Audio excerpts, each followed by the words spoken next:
Hi, everyone. I want to welcome you back to the Moms Always Invited podcast. Today, we have a special guest, James Yancey Merchant, the author of Men Get Pregnant Too. Amongst other things, I'm going to let him tell you a little bit about himself so you can get to know him and who you're listening to today. Hi, how are you? Go Hey, ahead. what's going on, Candace? How are you? How's everything? Everything's good, hanging in there. What about with you? Everything's good. Being a dad out here, a dad and a parent running around crazy. So, But give us a little bit of your background. all right, cool. All right, well, my name is James Yancey Merchant Jr. I'm from Queens, New York. Graduated out of Long Island. Then I ended up going to college at Hampton University, 2005 graduate. I started my own business down there called New Face Entertainment, now New Face Management LLC, and then also started my own nonprofit, Success Without Limitations, while I was down in Virginia, which is still active to this day in the tri-state area, along with in the Virginia area as well. Um, I'm a father of five, married father of five. I just came out with a new book called Men Get Pregnant Too, Pregnancy from Life of a Sperm. And I'm just out here, being a father, being an advocate, being a advocate for mothers, fathers, children, everything. So that's me right there in a nutshell. Good. I'm excited to have you. So tell us about the book. I know you have a few other books also. This is why everyone hopefully can check those out too. And I'm interested in Do Men Get Pregnant Too? Because I read the book, of course. I loved it. I was very intrigued. I was locked in when I was reading it. I really, really enjoyed it. So tell us about how you set it up.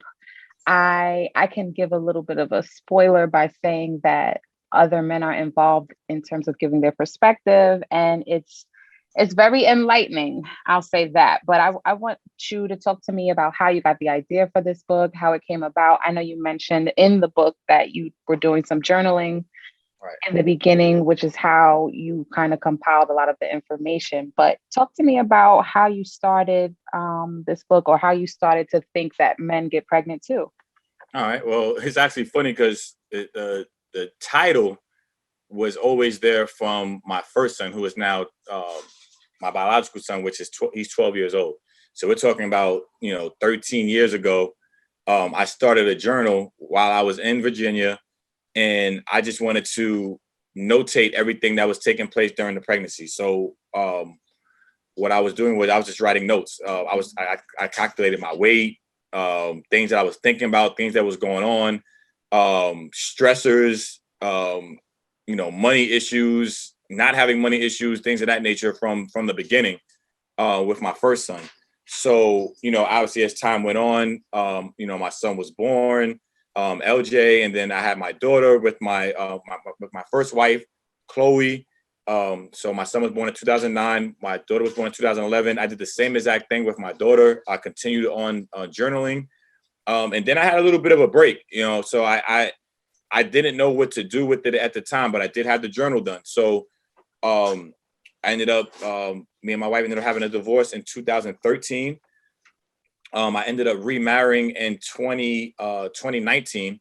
So when I remarried, my current wife, she already had two boys that were similar in age to my children. So um, at that time, it was just the four of us. And then my wife actually got pregnant right after our wedding in 2019. So now I have a daughter that is 1 year old now in 2021.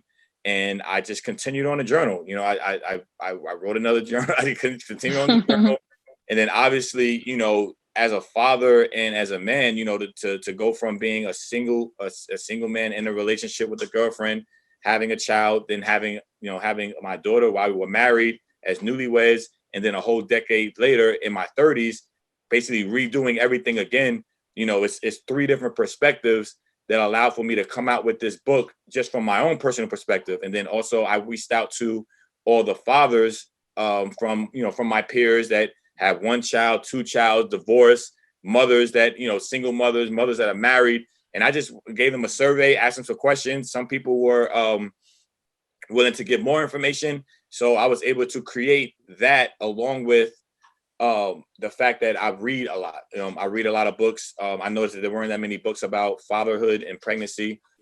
So I was able to create this book, Men Get Pregnant Too, to give the perspective on fatherhood from the perspective of myself, my peers, and then also from all the research that I have done from reading and noticing that a lot of things were from the mother's perspective. But fathers go through a lot, when it comes to pregnancy, and they are responsible for a lot, and they need to understand that there's a lot that goes into being a father, from taking care of the mother to being responsible for your everyday things, and then your life completely changing once that child is en route. So that's pretty much the basis of the book. Men Get Pregnant Too. Right. And you know what I enjoyed? I felt while I was reading that it was so intuitive. And even though your perspective as a male, you were focusing on what guys go through. And although very similar to some of the things that we go through as women, of course, not as extreme or not to the same capacity, but I felt that you were tapping in on something that most people don't discuss. Sometimes it's taboo for men to talk about how they're feeling during the time because everybody's focused on the women. But I could appreciate that even some of the other fathers talked about things that they struggled with, but were able to overcome based on the fact that they felt that it was their responsibility to make the woman feel comfortable. Right. And you don't really experience or hear that. You kind of hear one or the other. Like maybe a guy was completely hands-on during the pregnancy. He's going to Lamaze classes. He's trying to figure out how he can get the wife prenatal massages and rubbing feet and doing all that. Or you have the guys that are totally like hands off and they're just waiting for delivery day. Mm-hmm. You hear about those two extremes, but you don't hear about guys that are really into it or into themselves while they can also go through it with the woman. You don't really hear about that. And I felt that throughout the book, you touched on all of those things, in addition to creating almost a handbook for people that haven't experienced pregnancy or raising children as of yet. And that's the part that I think is important for people to read, because it really is a blueprint almost based on all the different experiences. You can kind of pick a chapter or pick a scenario that was written and say, okay, hey, I can pull from this because I am going through a portion of this, or I can make this relatable in a way where I can learn or gain some type of wisdom because I wasn't thinking that I should do a specific thing in preparation for the baby, but you give that as a layout. And I want to really talk about that process for you. So did you feel in the beginning it was going to turn into some sort of guidebook or handbook, or was it initially just you trying to incorporate something for yourself during the time of the pregnancy? Okay, so back when I first started doing the journal with LJ and Chloe, I was just really just taking notes. I was just trying to figure out a way to just reflect and make sure that I just keep a tab of what's going on. Like just a journal. Obviously, a decade goes by and a lot of things happen. So I ended up writing a book called This Is Why You Go to College. Preparing students to be successful outside of the classroom. And then I wrote another book, This Is Why You Prepare for College, preparing high school students for college. So like I started getting into that author mindset, and then realizing that everybody learns differently. So, some people may learn from, reading, other people may learn from videos, other people may learn from talking to people. So when I got into that thought process now with, as I became an author, I thought it would be best to write a book, have the information there for the book, and then also allow for people to learn from it. So that's when it turned into like a learning tool. And then as I started to read these books specifically for mothers, and then reading a book, there was 2 books that I had for fathers, but I realized that it was honed in on just taking care of the mother, but not really thinking about taking care of yourself as well, and understanding that you have to take care of yourself in order for everybody to succeed and for everybody to benefit from that.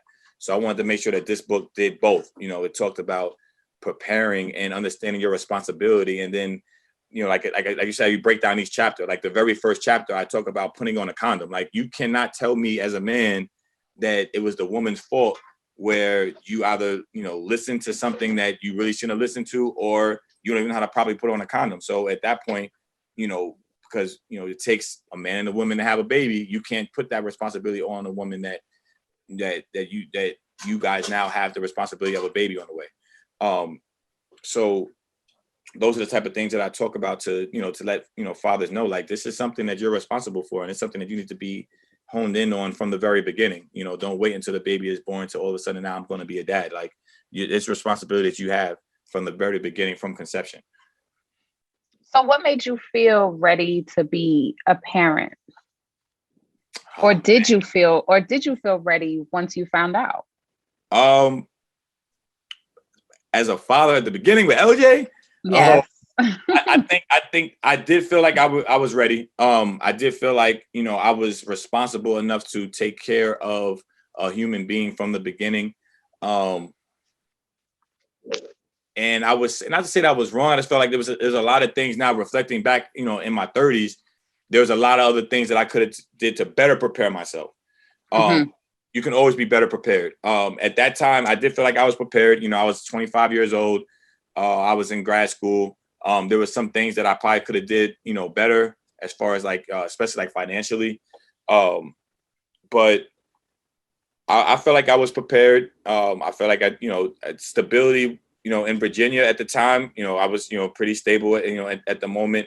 But I started to transition jobs as well. You know, then I started traveling. So I thought I was prepared, and then all of a sudden I'm running all over the place, you know? So I think that for myself, I felt like I was prepared, but looking back, and if I was to talk to my former self, I'd probably say, you know, you're really not as ready as you think you are.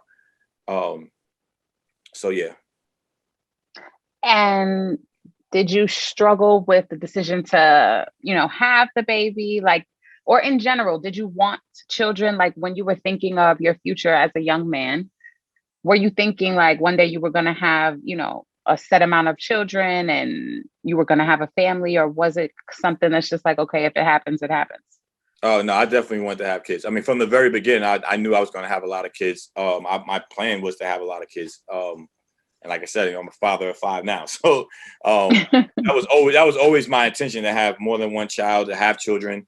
I know that, like, even when LJ was born, before Chloe was born, I had a minivan. You know, like my intention from the very beginning was to have a lot of kids. You know, I'm a father figure. My nieces and nephews call me Uncle Daddy James. There's always a full house here of several kids, from football teammates, basketball teammates. You know, it's never a dull moment in my house. I love being a father. I love being a guide. I love being a parent. You know, so that I knew from the very beginning I wanted to have a lot of children. And as a basketball coach, you know, I'm always around kids. So I love the idea of fatherhood and parenting. And I loved it then, I love it now. So. And what kind of parent did you think you would be? If that's a question I can ask that you can understand. Or maybe I should ask, what kind of parent are you now? And did you imagine yourself to be this type of parent?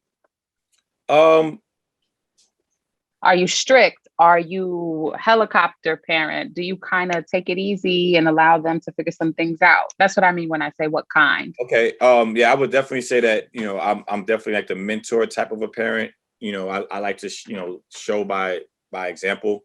I also teach a lot, you know, especially now with 2 kids, with LJ 12, my other son Adrian at 13. You know, it's like you're learning all over again, because, you know, I'm not a first-time parent, but I'm a first-time teenage parent. You know, so dealing with teenagers is totally different from dealing with kids that are, you know, from infants to dealing with kids that are elementary school. You know, so at that stage, you know, I talk to them a lot. I give them a little bit of freedom to understand things. We got story time. We got to look for a story time. Yes, tell me a story. I'm giving you an example. This happened yesterday. As I said, it's firsthand example. Perfect. So I have access to my children's Instagram accounts. So my 13-year-old, I noticed he got a DM from a girl. So the girl goes, "Hey, how you doing? You're kind of cute." He responds back, "You're cute too." She responds back, "Oh, this is a picture of me." He sends him 2 pictures. I'm in 8th grade. He's like, "All right, that's cool. You're kind of cute." So he's like, "Well, do you have a girlfriend?" So I'm like, "All right." She asks, "Do you have a girlfriend?" He goes, "Oh, I don't I don't got a girlfriend." She's like, "I don't talk to anybody who has a girlfriend." He's like, "Well, I don't have a girlfriend." I'm like, "All right, cool." He's like, "All right, well, slide in my DM, give me your number." That's what he says to her. So give me your number. She gives him the number. So now I'm sitting back and I knew my intuition said, I said it. I was like, I need to call him. I was like, something about this does not seem right. And I as a father, I got into father mode and I was like, this could be somebody that's either trying to scam him because the person only had like 10 followers and it was all like random followers and wasn't following anybody. So like in my brain as a father, I was like, oh, this is a scam. But the person had a 347 number, which is a New York zip code. So I was like, it's something weird about this. I was like, you know what? Let me just let it ride out for a second. I said, let me give him about 5 or 10 more minutes before I say anything. So I ended up calling his mother because they're down in Virginia, down in North Carolina for a reunion. So I called his mother up because they're in North Carolina, and I said, listen, Adrian got this little DM situation going on. I was like, I think it's a scam. I was like, but it's kind of weird because it's a 347 number, and the girl just immediately kind of talked to him. So she calls him into the room. Long story short, I should have went my first intuition and said something initially. It was a girl that he liked that was his girlfriend's friend, basically challenging his trust. So he basically told the girl, no, I don't got a girlfriend. Basically like, give me your number. So basically his girlfriend broke up with him because he messed up the trust rule. So but as a dad and as a father of a young boy, I could have told him like, listen, boy, like no one's going to go into your DMs as a young man and say, oh, I like you, and then give up your number unless they know something about you. Like you had to put your red flags up, but as a young kid, he's not thinking like that, but I'm a first time teenager father, I'm not thinking in my brain, I'm thinking parent, stalker, kidnap, da da da. Meanwhile, it's a girl, it's 2 girls playing games on my son. So now he's all crying, he's all upset because his girlfriend broke up with him, but it's like, these are the things I got to deal with as a father. So like, now I got to talk to him about, responsibility and being honest, and you can't get yourself caught out there. You know what I'm saying? Because he basically got caught out there of a silly DM that we as young adults, we're not really like I said, I went to parent mode. I'm thinking that somebody is not a little girl. I'm thinking it's some adult that's going to tell him to meet him somewhere after school. All of a sudden, he's kidnapped, sex trafficking, or something. Yeah, like that. Yeah. That's what I thought about. Come to find out, they played a trick on him, and now he done broke up with his girlfriend. Right. So you talked a little bit about, being in parent mode, right? So when you're in the book, you also kind of talk about preparing yourself for the baby, in similar to how the mom has to prepare. We can't smoke, we can't drink caffeine. We are told to eat a little healthier because, we don't want to get any gestational diabetes or preeclampsia or any other health issues during the pregnancy. So you speak about men kind of having to go through the same process, or should be going through a similar process. Right. So can you talk to me a little bit about that, and in a way where you can kind of compare kind of yourself prior to the babies to how you feel that you have to maintain yourself now? Like, did any of your views on religion change or politics because now you were entering a new role, or was it something a lot smaller and simpler, just like, no, I'm going to work out, I'm going to make sure I don't drink too much, or I'm going to make sure I'm home a little bit more? Or did it get really, really, really, really into a different type of shift or transition where you were thinking more of having or maintaining a completely different mindset, so to speak? Okay. Well, I guess to start from the perspective of, what fathers need to be prepared for. I feel like, especially when it comes to like pregnancy, like you guys are in this together, right? So if you and your partner traditionally like to have a good time with, which involves with things that will affect the baby, when we're talking about like drinking and smoking, you should do things to adjust so that she won't feel like she's doing things alone, right? Because you want to always have that connection of doing things together. And that's not to say that you need to stop it completely or anything like that, but you still should make adjustments, right? And then talk to your partner about making these adjustments. So, if you are someone who likes to go out all the time and hang out all the time, and you know damn well that your partner does not want to go out 6-7 months pregnant, or I kind of talk about in the middle of the book, which is like that second or third trimester area where your wife or partner may not feel comfortable going out. That's when you got to start making adjustments for the relationship and for each other.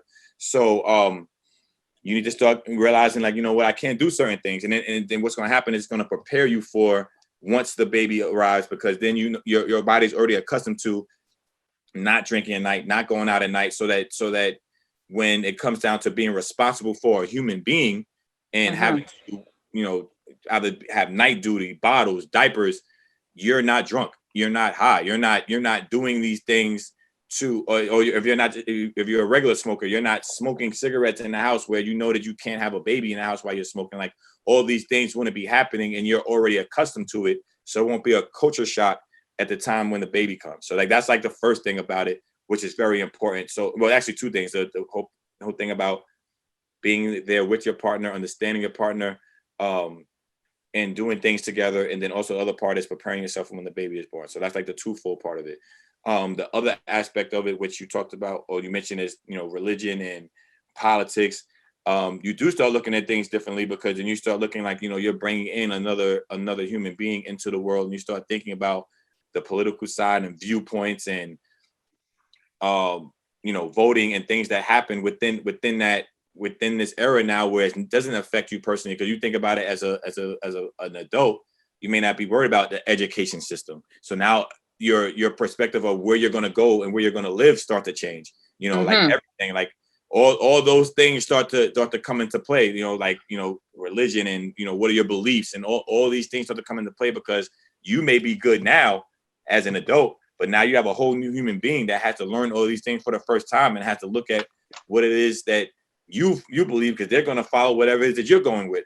So it does change a lot of my perspective, and it did change a lot of the perspective of my peers as well. But it's very important, and I always emphasize this throughout the whole book, is the idea of being there from the beginning, being an advocate, being supportive, communicating from the very beginning. And then even if you get a late start, like even if you find out 2 or 3 months later, you have to be vested in this situation, because it was only going to make your relationship stronger, and it's also going to make your bond with your child stronger as well, because you're going to be there from the pregnancy, and you're going to prepare yourself from before the pregnancy to have that connection and to be involved. Absolutely. I agree 100%. Having your partner involved from the beginning gives you a different kind of confidence. It gives you a different kind of feeling of relief. You feel like you really do have a team member. And I believe it's important for other men to hear that, because, especially Black men, you don't really have the examples out there like the other communities have, where, the dad is in the home from day one, or even, families that are married. So we experience a lot of those things in the Black community. So to have you have a lot of men in the book talk about that, being involved from the very, very beginning, I think is extremely important. And hopefully your book can, reach the hands of a lot of men that are planning to have kids, and that, have kids now, so they can make some changes. Because not only does it talk about the preparation for just the baby coming and being supportive of your partner, you talk about finances, you talk about even going through mental health issues. And a lot of those things don't get talked about, especially by men. And I think that by discussing it in your book, it creates a forum, it creates a new community of fathers where they can feel like they're comfortable. You can have somewhere to talk about, or somewhere to refer to, where you don't feel like you're alone, you don't feel isolated. And women have those forums. There's a million podcasts like this one, Right. that talk about all of the things that we go through, and men go through some of the same things. And that brings me to my next question was, the title of your book, Do Men Get Pregnant Too? Tell me why you believe that to be true. Okay. Well, It's a couple of different reasons why I came out with the title of the book that way.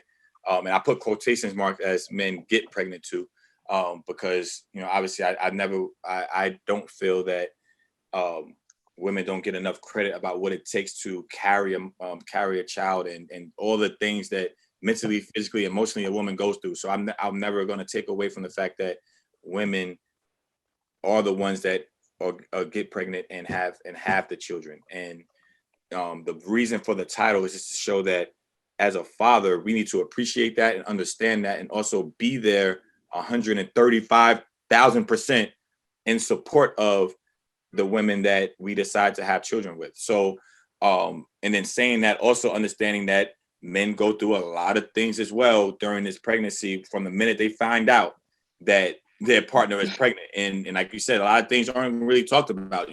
Like the first thing, like a father may think, from what I've seen from surveying and looking stuff online, the first thing a father may think about is money.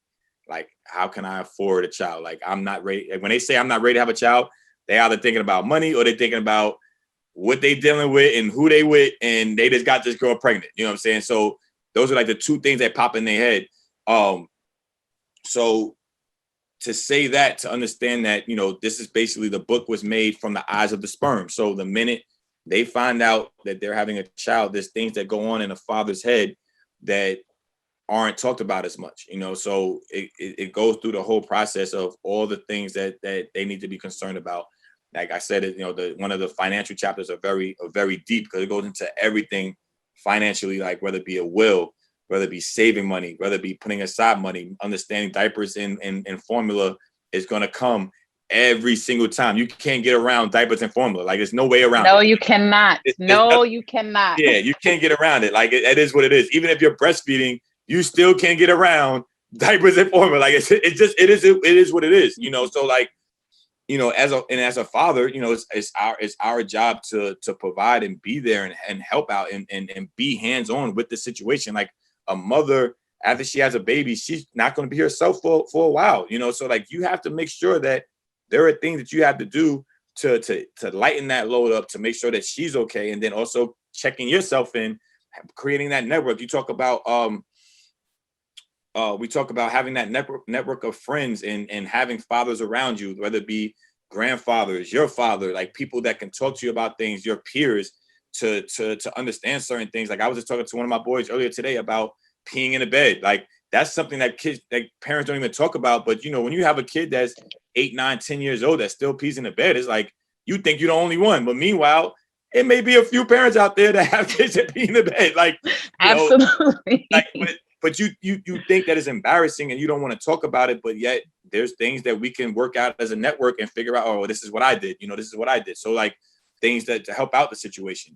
So that's the purpose of the book, to make sure that we have those things in line, and make sure that it serves as a voice, and allows for this platform. A lot of times too, when people don't believe something until it's written in the book, or people don't choose not to look into a book. So it may be 1,000 people that may look at this podcast, and maybe 5 people may get the book, but 1,000 people at least heard me speak about it and talk about it.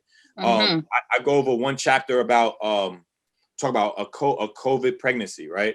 And this is something that I found out basically last year when I was working on the book, but I didn't think about it a decade ago.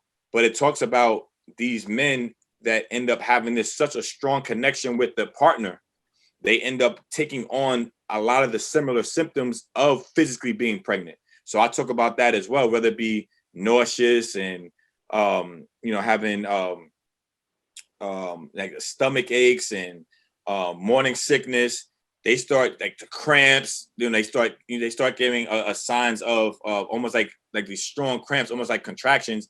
And those are things that some men may go through as well. Like, it's just weird, the spiritual connection or the emotional connection you end up having with people, where you take on some of those same similarities. They talk about somebody who's married for 20 or 30 years and end up looking like each other, So it's kind of like the same thing like that, the same idea of that as well. And that's something that I found in a female pregnancy book, talking about COVID pregnancies, So I do talk about that as well. But like I said, the majority of the book is, talking about being that advocate, being prepared in a number of different ways, because there's so many things that come into it. And, you know, just basic things that we may take for granted as fathers and mothers, like me and you, a new father may not even think about, you know, like diapers. Like, no, boy, you better change that diaper. Like how you gonna get around with a whole baby? Diapers got to get changed about 10 times a day. You're not gonna change one diaper.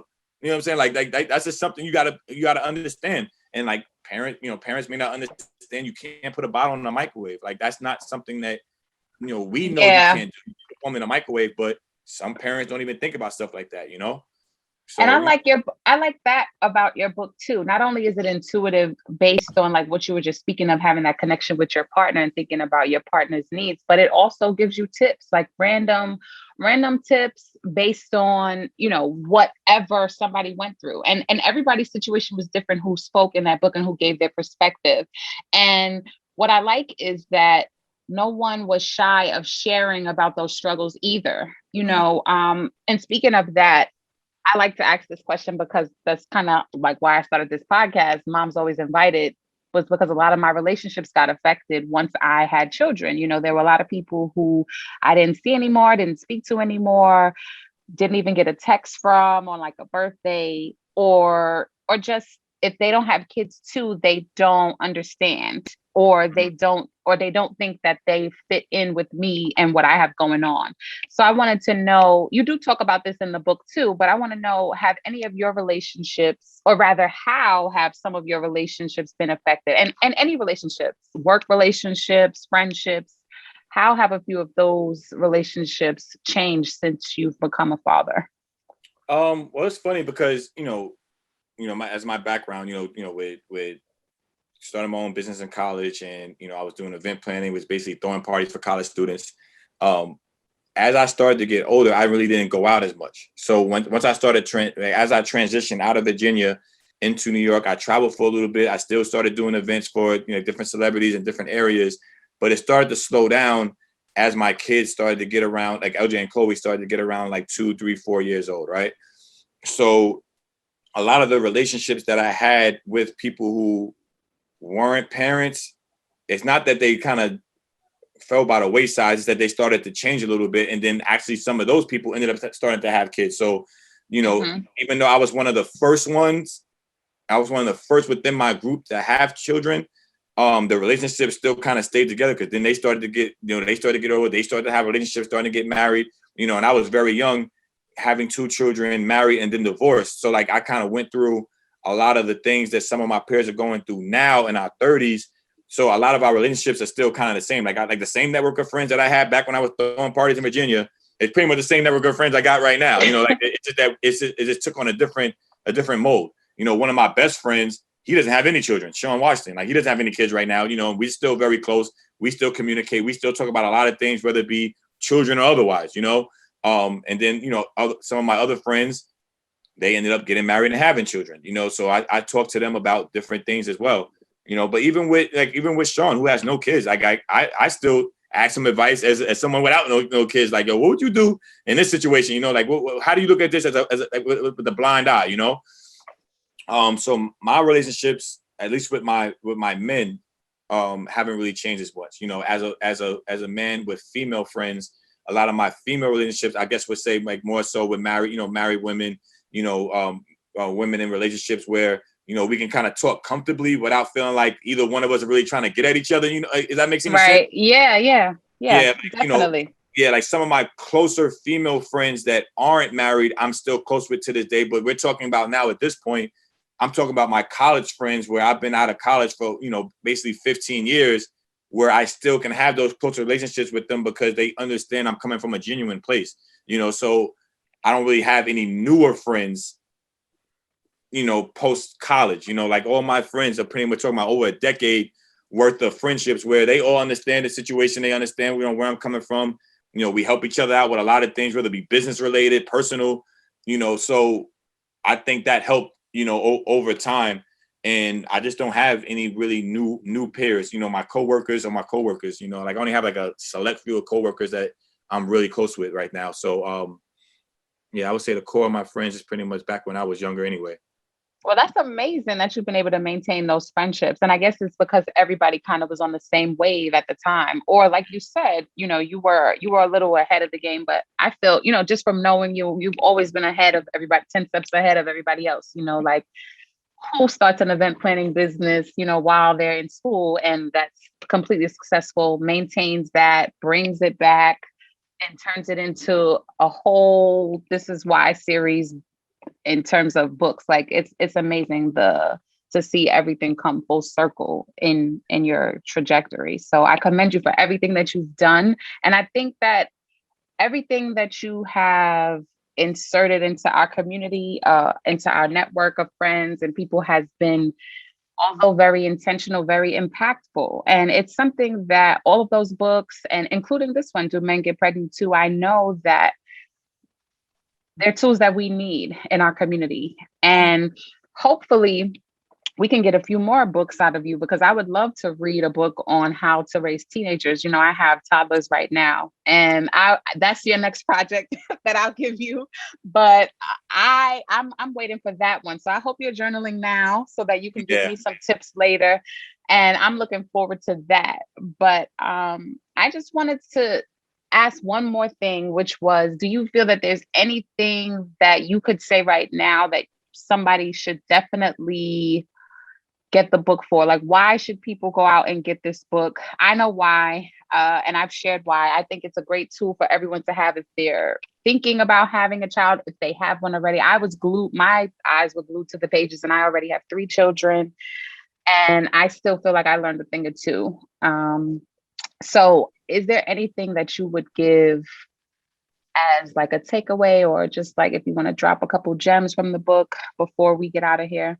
Okay. I would definitely say that the book is like you said, like, as a mother, you really love the book. I would say that the book is for anybody, whether it be, parents who have multiple kids, parents that are looking to have another child, first time parents, mothers, fathers. It's so much information in there. Like it, when I didn't intend for the book to be 400 pages. So let's put that off the rip. The book is very big. There's a lot of information in it, but it's an easy read because I am not typically like an English major. I'm not a professor. Like, I'm writing the book from my genuine thoughts and my just my regular writing. So it's an easy, smooth read. And it doesn't have to be something that needs to be read very quickly. We're talking about a 9-month process plus post, so you can take your time and read the book and you can look at the highlighted information. I put a lot of things in bold as far as like the tips and stuff. And I kind of recap every chapter as well. So the book is, it's for anybody to read. I tell a story, about my peers that are in the book tell a story as well. It gives a perspective, like I said, from a single father to a married father to a divorcee to my 20s to my 30s, so it covers everything. So I'm very honest. I talk about being broke. I talk about driving from New York to Virginia because we didn't have health insurance. Like, all those things, it comes from all those perspectives. So it's not for anybody to feel like I'm judging anyone, because I'm very honest with everything. I'm an open book. It allows the book allows for you to hear my story and understand where I came from and all these different times. As far as advice, I would definitely advise fathers to be involved from the very beginning. Don't feel like it's anything that is taboo or anything you shouldn't be involved with. I talk about fathers being involved with the gender reveal, the baby shower. Like, I planned all the baby showers. Like, I was involved with everything. So don't feel like you shouldn't be involved, especially in 2021. It's not anything that fathers shouldn't feel like they shouldn't be involved with. And one thing I'm a very big advocate for, and I've been telling fathers this from the very beginning. Like, the minute I find out somebody has a child, I send them a message. I tell them, listen, if you want to talk about anything, let me know. Take night duty. That's the first thing I tell fathers to do. Take night duty. Help be responsible for that baby at night. It helps build a bond with you and the child, and it also gives the mother the rest she deserves from carrying that child for so long. That night duty is very important for a father, for the child, and for the mother, so that she can get her rest. The mother will be able to bond with you, get close with you, feel you. Skin to skin contact is very important. So that, it's a little gems I would drop for now. For anything else, you can check me out, newfacemanagement.org. My book is available on Amazon as well. Just Google the name, Google my name or the book's name, and it'll pop right up.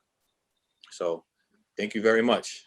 Yes, and I appreciate you for coming to the podcast today. Mom's always invited and Dad's always invited too. And I'm so excited for everyone to please go and get this book. I do think it's dropping on Father's Day, which is coming up, or do you already have it available on all the platforms? Right. So it's available right now on Amazon. It's also available on my website, but we're going to start a hard push coming up on Monday. We're going to start pushing out the book platform so people can have the books available for Father's Day. And then we also have these shirts coming out for fathers called Dad Bod. And it's basically, it's changing the perspective on fathers and having a healthy lifestyle. So it's not the bare belly, dad bod. It's the, nice physique, take care of yourself, take care of your family type of shirt. So, so we'll be out there now starting up a couple weeks before Father's Day. You'll start seeing everything out there. You can check me out on Instagram, Daddy New Face. All right. I was going to ask you to add that in. Well, thank you again for showing up at the Mom's Always Invited podcast. You have to come back, of course, once you write that next book for me. Yes. I think I'm going to do ebooks now. I'm going to do ebooks. Keep it a little more condensed. So these books are taking too much of my time. I hear that. Well, again, it's been a pleasure, and I can't wait to learn more about what you have going on. Thanks so much. All right. No problem. Thank you. Great job.